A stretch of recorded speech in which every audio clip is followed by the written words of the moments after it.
ユニティアドレッサブル入門。ユニティでゲームやアプリを作っていてアセットを更新したいけどビルドし直すの面倒だなって思ったことありませんか？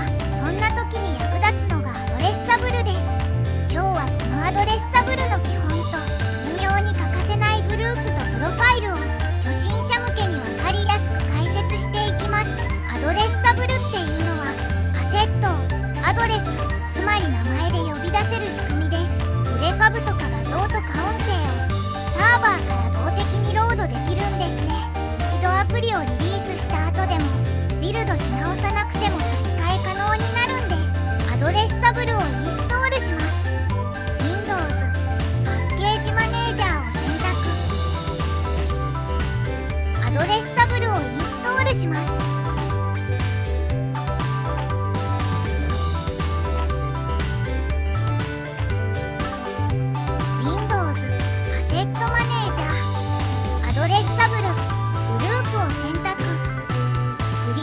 アドレッサブル設定イングを選択。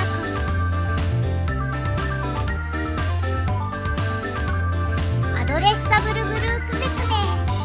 アドレッサブルグループはアセットをまとめるフォルダみたいなもの。アドレッサブルウィンドウを見るとデフォルトローカルグループが入ってますけど自分で新しく作って整理できます。ローカルと書いているのでローカルから読み込みます。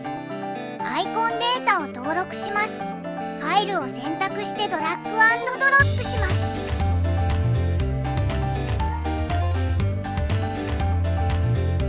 全選択してます。シンプリファイアドレッサブルネームズを選択します。こちらでファイル名で読み込めるようになります。新しいグループを追加します。ポーションのグループを作ります。こちらはリモートからストックするように設定します。ポーションのデータを全選択します。ファイルをドラッグ&ドロップします。全選択してます。シンプリファイアドレッサブルネームズを選択します。こちらでリモートから見えるできるようになりファイル名で読み込めるようになります。アドレッサブルプロファイルズ説明。環境ごとの設定を切り替える仕組みです。開発中はローカル PC からロード、本番リリースはサーバーからロードっていう使い分けが簡単にできます。アドレッサブルプロファイルズを開きます。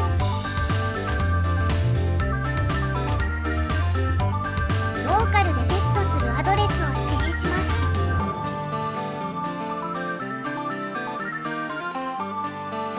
TST 用の設定を作成します。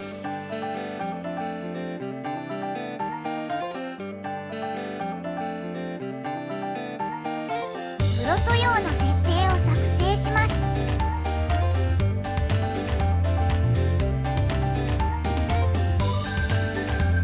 環境の切り替えをする場合 Z アクティブを選択します。リモートローカルパスをそれぞれのサーバーのアドレスに変換してください。本番リリースはサーバーからロードっていう使い分けが簡単にできます。こうしておくと毎回設定を書き換えなくてもプロファイルを切り替えるだけで環境が変わるんです。これはめっちゃ便利。アセットをアドレッサブルに登録するとスクリプトからはこう書くだけで取り出せます。リモートに登録しているものはアプリを更新しなくても新しいアセットを受け取れるようになります。ビルド、ニュービルド、デフォルトビルドスクリプト。